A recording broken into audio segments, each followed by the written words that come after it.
was a good home. Do I wish things would have been different? Sometimes, but if they'd been different, I wouldn't be who I am.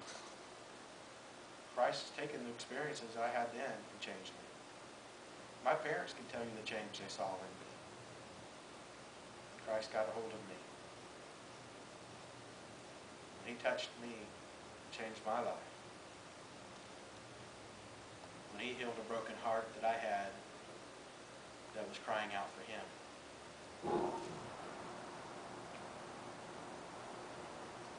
I'm going to jump down to verse 9, chapter 9, verse 35.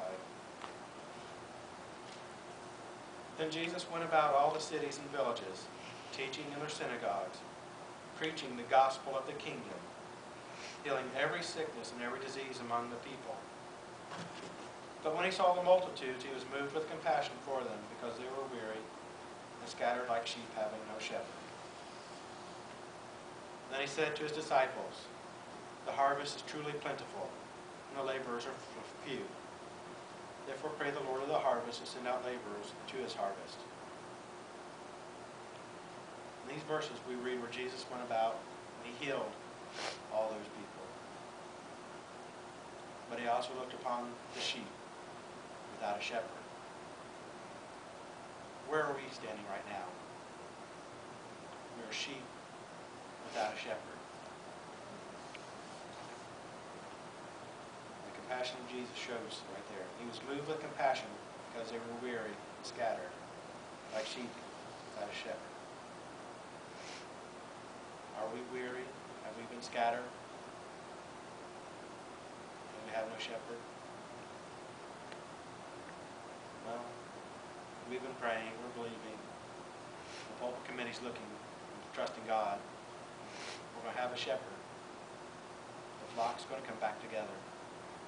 People that are not here now, we're not here Sunday morning, we're not here Sunday evening, but have scattered, will be brought back.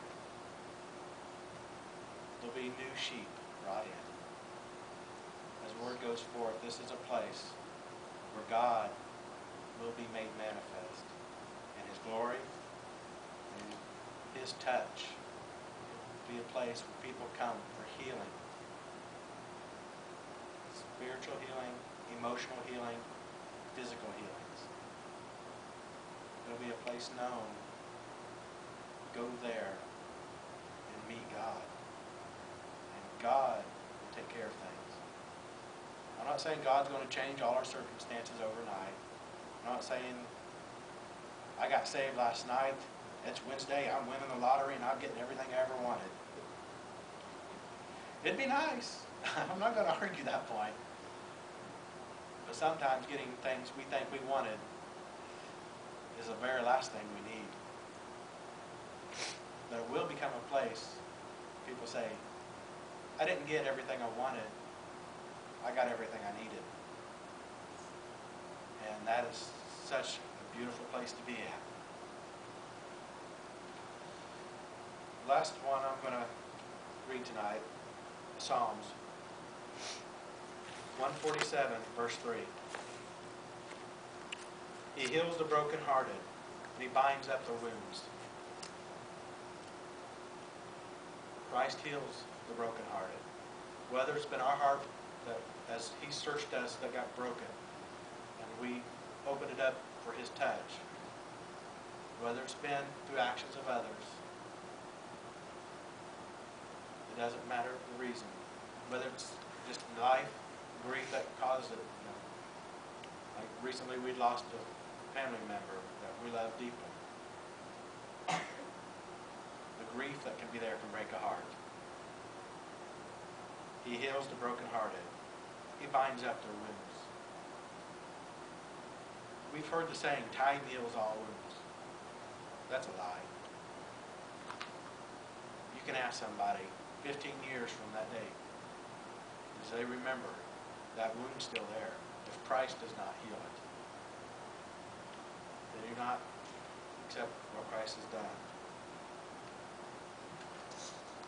I have lots of other scripture verses I could give.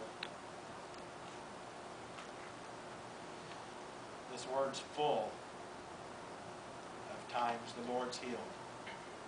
When Moses took his rod down, the serpent was put on, the brazen serpent, they went around the people and they were healed. The other Gospels shows time after time Christ healed.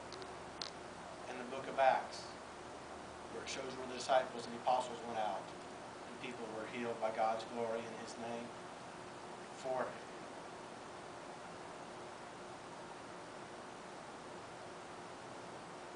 There's so much we have yet to learn on the subject of healing. Tonight, really, I just wanted to be a quick study to hopefully whet our appetites, to seek it out. When I was off for that sickness I had, I was off almost, 2 months? My wife can tell you, I read and studied. Pastor Matt, if you were to ask him, he read some of the book I had that I read and studied. I could not get enough. I knew if I wanted to be healed, if I wanted to live, I had to have an encounter with God. I had to have His touch. I had to have His Word. And I prayed just these few verses are enough to get that hunger into you. That you will want to go home and study more. Say, hey, God, I know we just said a little bit on this healing. I know, Jesus, you said you were anointed, and the Spirit of God's upon you to preach the gospel to the poor. You sent to heal the brokenhearted, to proclaim liberty to the captives, recovery of sight to the blind, set up liberty to those oppressed. God, I'm poor. I'm poor in spirit. I'm needing you. I'm brokenhearted with need for you. I've been bound by chains of sickness. Lord, I've been blind and not seen you. Lord, I need all of this. I need you.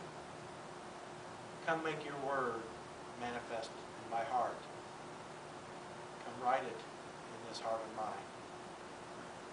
Teach me to fear you, Lord. That I would keep my way straight. That I would walk with what you've called me to do, in the way you've called me to be, in the person you've called me to be.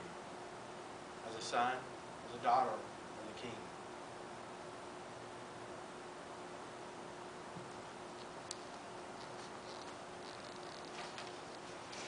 I've told some people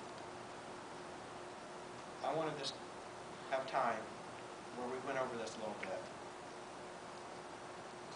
But I read in the book, I read in God's Word. Jesus both began to do and teach and do.